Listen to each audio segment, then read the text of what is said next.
see. Thank God today is Saturday. You know, may her soul continue to rest in peace. ADUKE Gold. Her case is typically like the case of Mohbad to me. She's not really somebody I know or listen to her music during her lifetime, but I know she's good at what she did or was doing during her lifetime as a gospel musician. And so her sudden demise, of course, called for concern, and I shared it on my platform, you know, just to sympathize and everything until the day she was buried. Along the line, when I learned she died, I saw a video of her then trending of how she had spoken about her several, you know, forcefully slept with. I don't want to use the RAPE word, you know, and due to this reason, I felt a lot of concern for her.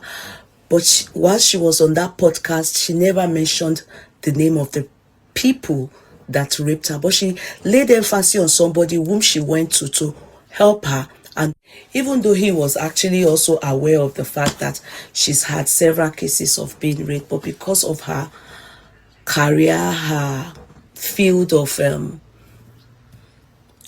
you know, gospel musician, you know, all those things, even especially African mentality, you have to hide it. If you talk about it, people will stigmatize you that, oh, you have been raped and blah blah. Sorry, I had to use the vulgar word, but it is what it is. So on the day of her burial, I then saw this lady who is, you know, later I found out that she's on a wheelchair. I mean, she's disabled. I don't know the reason. I don't know her story. Who happens to be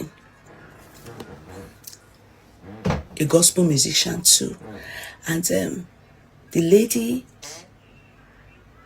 said a lot. She was cursing. And she said something on that day. She was cursing. She said, bloggers, get ready. I'm going to spill it. I have a lot of things. I'm not going to hold it back anymore. I'm going to spill it. And you know, she bought the same last name. Later is when we discover, I think it's just a stage name where ADUKE Gold bears that, and she also bears last name Gold. So she said she cursed and said, and cursed on even some prophets and pastors and everything. I said she promised us that every blogger we should get ready, that she has a lot to spill. And because I saw that her name, the way it was captioned, had something to do with gold. So assumption was that she's the older sister to ADUKE Gold. Her name happens to be, which I think is their stage names, Nifemi Gold, ADUKE Gold. Suddenly, from nowhere, we then saw where she maybe probably granted an interview, or she sat in the comfort of her home and spilled a lot secrets. I'll play that same way I'll play the where she was crying, and you know that this is the only person she shared secrets with. They were buddies, they had a lot in common, blah blah blah blah. So I'll be playing that. You listen to it, then I'll play the other one as well, where she then said the secret that there's their music producer who happens to be another Julius King. He has his own name too. All these things are just stage names, you understand? You know, so that he was the one that raped the two of them at different times, but they shared it with each other during ADUKE's lifetime, and that later she bled to death for this reason.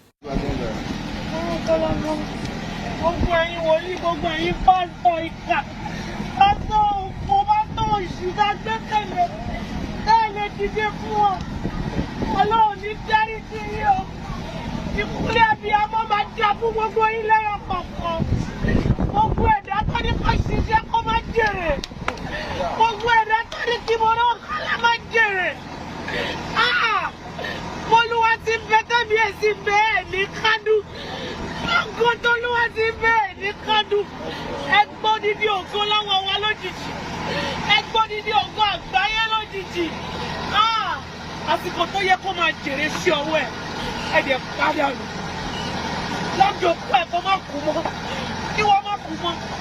Àmọ́ ẹ̀yin prọfẹ̀tì òṣì, ẹ̀yin pásítọ̀ wèrè, ẹ̀yin olórí òfò, tá a lè gbẹ́kẹ̀lé yín, ẹ̀yin àfijọ́ yìí àwọn òdì tẹ́ ẹ̀ lè gbẹ́ nìyẹn.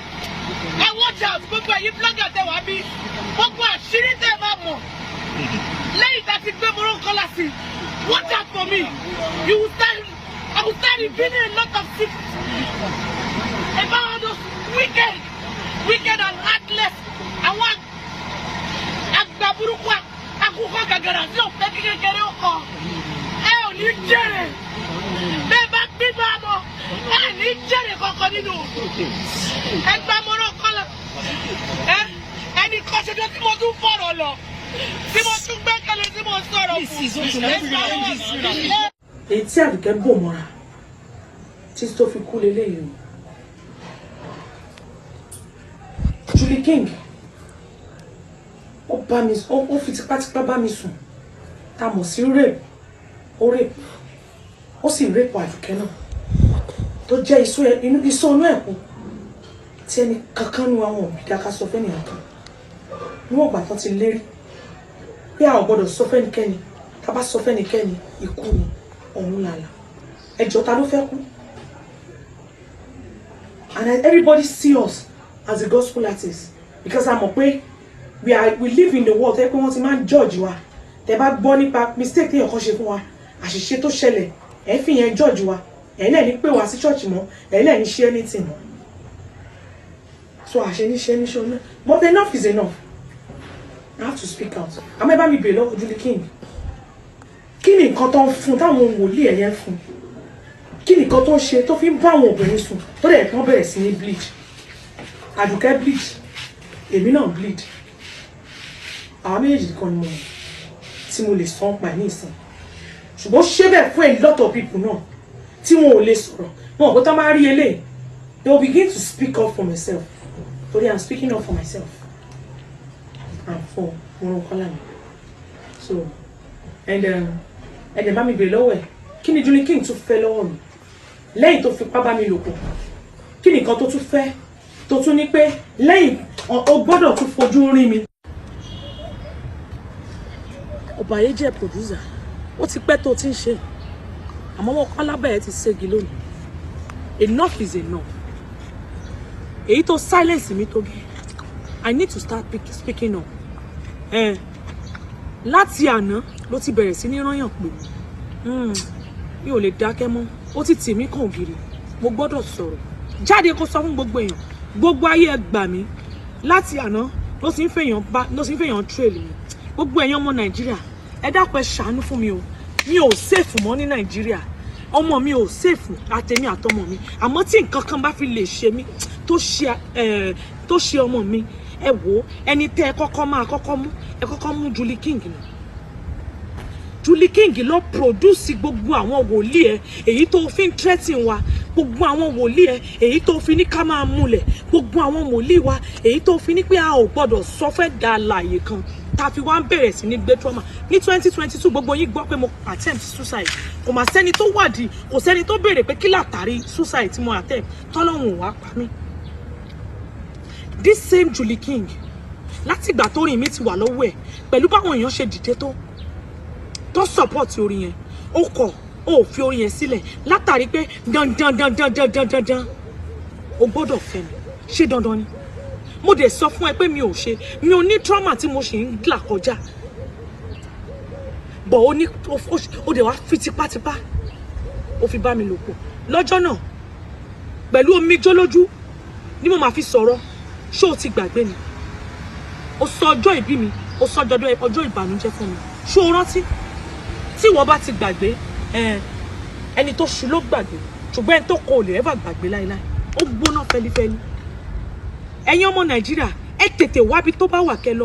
Julie King ó dẹ̀ báyé títí ó báyé jẹ́ títí nítorí owó nítorí ohun tó máa jẹ ó dẹ̀ gbàgbé tó máa jẹ ó dẹ̀ ti torí owó ó dẹ̀ fi anything ló fi ń wá owó kí ló ṣẹlẹ̀ gan-an látàrí gbogbo nǹkan tó ṣe wàá extort lọ́wọ́ Àdùkẹ́ wàá extort lọ́wọ́ everybody wàá gbà at the end of the day ẹ jẹ́ kọ́mọ yẹn kó bẹ̀rẹ̀ sí ní lọ pẹ̀lú anxiety kó bẹ̀rẹ̀ sí ní rìn pẹ̀lú ìbẹ̀rù kó bẹ̀rẹ̀ sí ní rìn pẹ̀lú ìbẹ̀rù kí ló dé kí ló ṣẹlẹ̀ the same thing ló fẹ́ ṣe fún mi mo sọ fún ẹ ẹ bá mi béèrè ẹ̀yin ọmọ Nàìjíríà lọ́wọ́ Dúlíkì tí ò bá ṣe pé wọ́n ti ṣe parí ó ti ń dúró rẹ̀. ẹ kú dédé wòye gbogbo ẹ̀yin olólùfẹ́. Now you guys have listened to her all the secrets, how she said Aduke bled to death and blah blah. Okay, I wasn't still satisfied. I was kind of, there's more to this matter. I searched further and then discovered another woman who said she had seen Aduke lately and Nifemi lately, and that she is a charitable organization for people, especially I think gospel musician, and then she has an NGO and she was raising money for this man that is allegedly their rapist and probably using them for voodoo. I think that is the assumption, or allegedly what Nifemi is revealing to the public, because she is bleeding, she claims, and also she claimed Aduke too was bleeding because they were bodies. They of course must have shared a lot of secrets together. Okay, but this woman I'm going to play her video as well, so you listen. Even though the video is so long, but the part that I caught from there is just where the lady then said, okay, she has spoken to this Julius King, and the Julius King denied a lot of things, yeah, allegedly, and that he said, yes, he asked this Nifemi out, but he never had anything to do with her. Listen to it too. Ní ìgbà tí a bẹ̀rẹ̀ sí ní make call láàárọ̀, ẹ̀rù bà mí, kàyéfì mú mi, àyà mi já pé Ọlọ́run ẹ̀mí mímọ́. Ìwọ ló ní ká wádìí òtítọ́, ká dẹ̀ fìdí òótọ́ múlẹ̀ lẹ́nu ènìyàn méjì tàbí mẹ́ta.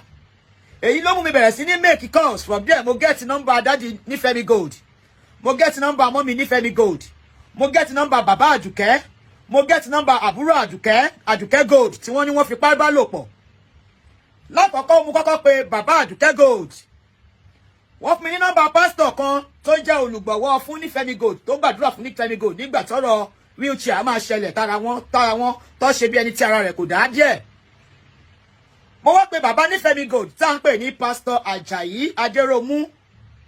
Mo pè bàbá yìí tí mo bá ṣe mistake. Bàbá yìí sọ fún mi wípé wọ́n rẹ́pù Aduke Gold o. Báwọn ò gbọ́ orúkọ ẹni tó ń jẹ́ Nifemi Gold rí. Báwọn ò sì mẹ́ni tó ń jẹ́ Nifemi Gold. Ṣé mọ̀ tẹ́ bá rí àwọn blogger kan, àwọn blogger tó kàn máa ń he story lórí social media. Àwọn yẹn ti ń gbé wípé kẹwàá gbọ́rọ̀ lẹ́nu ẹ̀gbọ́n Aduke. Mo rí fídíò yẹn nígbà tí wọ́n sin Aduke níjọ́ Saturday àbí níjọ́ Friday. So Baba Aduke Gold sọ pé àwọn ò mẹ́ni tó ń jẹ́ Nifemi Gold. Mo ní Daddy, ìjẹ́ ìfìgbà kan gbọ́ wípé bàbá kan tó ń pè ní Julie King wọ́n fipá bá Aduke Gold lò pọ̀. Wọ́n ní ká jọ̀wọ́ ká jẹ́ kó mọ àwọn sùn rè. Àwọn ò gbọ́ wípé wọ́n fipá bá Aduke Gold sùn o. Mo ní ó dẹ̀ fún mi ní nọ́mbà àbúrò ẹ̀, ẹ jẹ́ n bá a sọ̀rọ̀ bóyá ó tiẹ̀ máa lẹ́nìkan àbí méjì tó fi ọ̀rọ̀ yìí lọ tí ó gbọ́ sí tó lè ṣẹlẹ̀ rí, kò lè jẹ́ pé Nifemi Gold nìkan. Mo wọ́n lè fún mi ní nọ́mbà àbúrò Aduke Gold, ẹ jẹ́ kí n bá a sọ̀rọ̀. Wọ́n ní pé madam, ẹ má wulẹ̀ pé kò sí bó ṣe máa rape Aduke Gold ní 3 or 4 years ago táwọn ò ní gbọ́. Aduke Gold yóò bleed ẹ̀jẹ̀ kú. She died of cervical cancer. Aduke Gold died of cervical cancer.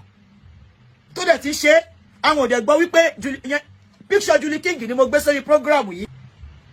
Wọ́n wá sọ wípé àwọn ò rí ẹnìkankan ìyẹn Baba Aduke Gold. Mo pè wọ́n láàárọ̀, wọ́n ní ẹnìkankan ò rape Aduke Gold o. Mo ń repeat ẹ̀ torí ẹ̀yin tẹ́ máa padà bá mi share ẹ̀. Gbogbo ẹ̀yin tẹ́ ń gbé látàárọ̀ ẹ bá mi share eléyìí náà. Mo wá ní wọ́n ò rape Aduke Gold. Wọ́n ní wọ́n ò rape Aduke. You know that she has to say, she said in conclusion that she said to her, if you listen to the video, she said Nifemi Gold was lying. There was nothing like rape. Now, I have a problem with that, her conclusion. The fact that the man agreed that he asked her out, he booked hotel room for them, and that lady also said something. She said Nifemi said he turned her birthday to a sorrowful, a mourning day for her because he forcefully penetrated her. And he said he toasted her, asked her out, but nothing happened between them. I don't want to be biased, but listening to two adults, you understand, you know, with what happens in all these industries, how they forcefully penetrate people, even in the musical industry. You know the case of Mohbad that is still trending. How when their bosses, their promoters, all of them is there in the acting industry. And we didn't know that it does the same thing in this gospel industry. So, yeah, you saw when one was called out, which day was it? Was her Kunle Bakunle afford Okro afford. So this is something that happens in industries where their bosses, their promoters, their masters forcefully go to bed with them before they can promote them or before they can launch their records. So we can't just say no, she's lying. For me, I don't know why I believe her. There's no reason for her to say or to claim allegedly, yeah, she not consented. She was forced to because she wanted a promoter to help her. But that the man now shocked everyone, where I saw another recording of him. Before I get there, then this woman that is taking sides with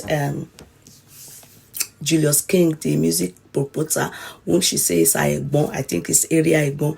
She then said that she spoke to the mother of the father of ADUKE Gold, who told her that Aduke, they should let his daughter, rest in perfect peace because she died of cervical cancer. So it is not what they are saying around, and that this Nifemi is not related to them, and that his child was not raped 3 years ago or so. Anyway, the question I want to say is, in which country a lot of people that have had this problem, even Mohbad and Co, in many cases, they do not tell their parents. They do not confide in people. Because she had understanding with Nifemi could have made her to confide. They confided in each other because they had similarities in their. Mo kí gbogbo yín ẹ kú dédé wò yìí. Orúkọ mi ni Julius Ọlágoróyè tí wọ́n ń pè ní Julie King, olóòtú orin tí àwọn olóyìnbó ń pè ní music producer. Yes, jíjáde tí mo jáde, mi ò jáde fún ohunkóhun ju pé kí wọ́n á dúpẹ́ lọ́wọ́ gbogbo àwọn olólùfẹ́ mi tó ti ń sọ̀rọ̀, tó ti ń pè mí lọ́tún lósì pé kí n jáde láti sọ one or two things bí gbogbo nǹkan ṣe lọ. Ṣùgbọ́n mo sorry, mi ò ní lè sọ nítorí pé nǹkan tó ń lọ yìí ó ti wà níwájú ìjọba, ó dẹ̀ níwọ̀n nǹkan tí mo lè sọ. Mo wá fàsìkò ìdúpẹ́ lọ́wọ́ gbogbo ènìyàn pátápátá. Ó di after investigation kó tó di pé anything lè tẹnu mi jáde. Lórí ọ̀rọ̀ tó ń lọ lórí social media, ẹ̀yin olólùfẹ́ mi, kò yé mi o. Mi mọ̀ pé èèyàn máa ń ṣoore tá tún jẹ̀bi lórí oore tó bá ṣe. Torí ẹ̀ ni àwọn Yorùbá máa ń sọ pé oore níwọ̀n, òun lọ̀rọ̀ ilé ayé yìí. Ṣùgbọ́n mo fẹ́ fi dá yín lójú wípé ní gbogbo èrò tí wọ́n rò sí mi lórí gbogbo nǹkan tí wọ́n sọ sí mi, tí ó bá jẹ́ bẹ́ẹ̀, àdàbí á dá. Lénìí àárọ̀ yìí mi ò tí ì jẹun, mi ò tí ì mu omi, mi ò tí ì fi ohunkóhun sínú mi. Àṣẹ tó bá tẹnu mi jáde, bó dẹ̀ ṣe máa rí fẹ́nikẹ́ni, fọ́rọ̀kọ́rọ̀ tí máa sọ, fún àṣẹkáṣẹ tí máa pa ní wákàtí yìí. Tó bá jẹ́ pé n bá mọ̀ nípa gbogbo ẹ̀sùn tó fi kàn mí, kí Ọlọ́run Olódùmarè kó ṣe mí ní ṣìbáṣìbò. Bí n bá mọ ohunkóhun nípa nǹkan tí wọ́n sọ, k'Ọlọ́run kó dá mi ní ẹjọ́ gbogbo nǹkan tí bá ń dáwọ́lé kó má ṣe yọrí sí rí. Ọmọ tí mo bí kí wọ́n parẹ́, ọmọ tí wọ́n bí kí wọ́n má rí, kọ́ má ṣoríire tó bá jẹ́ pé lóòótọ́ mo ṣe nǹkan yìí. Ṣùgbọ́n tí ò bá jẹ́ pé mo ṣe é, gbogbo ìbànújẹ́ ayé yìí kó lọ bá gbogbo ẹni tó ń ro ibi mọ́ mi. Tí mi ò bá ṣe é, orí ilẹ̀ mo wà yìí, gbogbo àdánù, gbogbo ègún ayérayé kó jẹ́ tẹnikẹ́ni tó bá ro ibi mọ́ mi. Tí n bá ṣe gbogbo ẹ̀sùn tó ń fi kàn mí, gbogbo ire Ọlọ́run yóò máa jẹ́ ti tèmi, yóò máa jẹ́ tàwọn ọmọ mi, yóò máa jẹ́ tàwọn ẹbí mi. Ìbànújẹ́ ayérayé, ègún ayérayé ni yóò jẹ́ tàwọn elérò búburú sí mi. Gbogbo irọ́ tó ń pa mọ́ mi, tó bá jẹ́ pé kò rí bẹ́ẹ̀, gbogbo àwọn tó ro ibi mọ́ mi, gbogbo àwọn tó ń sọ ìbànújẹ́ ọkàn sí mi, gbogbo àwọn tó ń ro tèmi níbi, ègún ayérayé kó bá ọmọ wọn, ìran ọmọ wọn, ìran wọn títí ayérayé nìkan máa fi jìyà. Ìyà ayérayé nínú ìpayín keke, nínú ìdààmú ni wọ́n ń lo ìgbésí ayé wọn, torí pé ó dá mi lójú ní nǹkan tí mò ń sọ. They had similarities in their oppression. So it is not, we cannot take in what that man says, because Aduke is not here to defend the story of rape. But good, fine. Yes, the family, they are aware of the fact that she died of cervical cancer, but does not mean that she was not raped by this man. You understand? Anyway, the man then came out. I think people called his attention to these trending videos of Nifemi Gold, and he came out to place curses. But I'm sorry, guys. Listen to the curses he placed, and he used his children too and put them there, and blah, went back. I don't know why. Because I know some people, they woman so I cannot stand bam that yes, he truly did it or he did not do it. But for some reason, I do not see any reason why Nifemi will come out and say all what she said. Especially because he denied to that woman whom you people saw that they never had any intimacy. That is where I think the man has a lot of question marks. Until they deep, I believe that there's more to that story than we can understand, especially because Aduke Gold is not here to defend herself.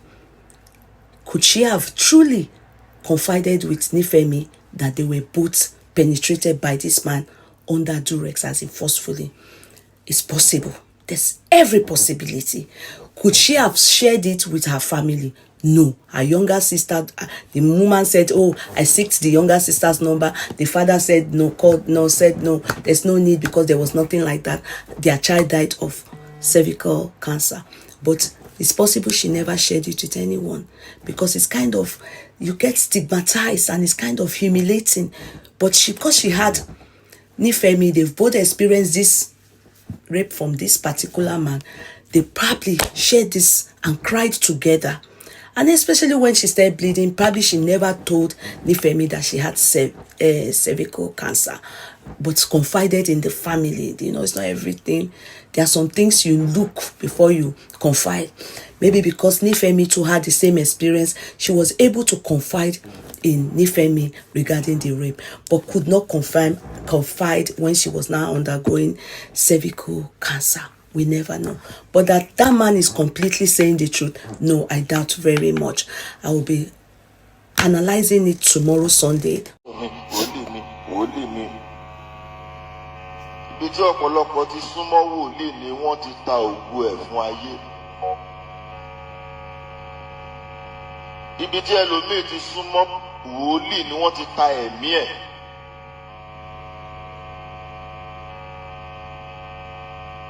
ẹnìkan wà Àdùkẹ́ nìyẹn náà ń jẹ́ ní Ẹ̀pẹ́ tó ní accident time kan báyìí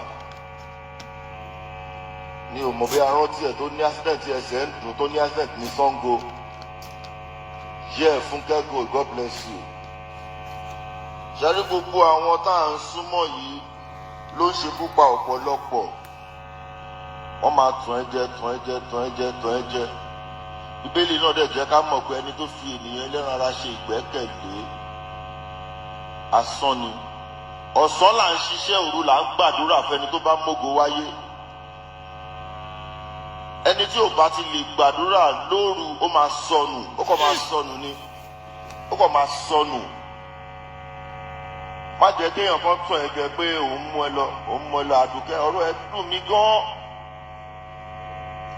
Kò sí ọjọ́ tá a bá ti sọ̀rọ̀ igbe ni, èmi ò dẹ̀ kí n pẹ́ dé. a máa sọ̀rọ̀ dáàdì mi kìnnìkan dáàdì mi kìnnì gbogbo oríṣiríṣi tí ò réyàn tó sí ẹni.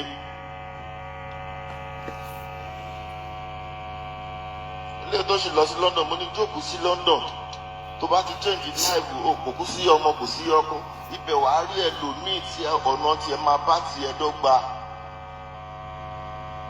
And again, tí nǹkan bá ń ṣe wá, ẹ jẹ́ ká máa sọ fáwọn èèyàn, má jẹ́ kẹ́nìkan tàn ẹ̀ pa pé má sọ fún yàn. ṣẹgbọ́. irọ́ ni wọ́n pa fún ẹ. ṣẹgbọ́. òde kan wá sọ pé òun wà nínú ẹ̀mí pé má sọ fún yàn. ṣẹgbọ́.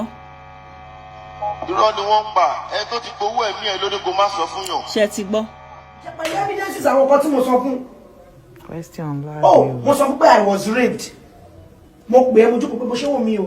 Wọ́n ti rape mi rí o. Mo sọ mo kọ́ síwèé. This man get. Mo sọ many things about life mi fún. Mo sọ dẹ́gbẹ̀ ni mo fọwọ́ mi kọ́. Ọkùnrin kan tó lé mi gbà yẹn kiri gbà yẹn. Òjijì lọ gbé máa yan oní pé kíyẹn wá ṣọdá tẹ́kì pé yẹn ló disvirgin mo kọ̀ rẹ́ nígbà pé wọ́n wílé. She understand? So many things ló ṣẹlẹ̀ but mo mọ̀ pé òun náà try láti protect ẹni tó fẹ́ fi pa owó mi. Ní ò bá jẹ́ nǹkan tẹ́lẹ̀ ṣàmọ̀ pé bọ́ ṣe ṣe fún mi àtàwọn àtàláriwo of Africa bí wọ́n ṣe dúró tì mí bọ́ ṣe manage mi gbogbo ọmọ wọn láyé àti ìran wọn ní tí ò lópin bẹ́ẹ̀ náà lọ́lọ́run ṣe máa gbèrú aláàánú tiwọn dìde fún mi wọ́n gbìyànjú kan fún láì. Everybody give chance a chance.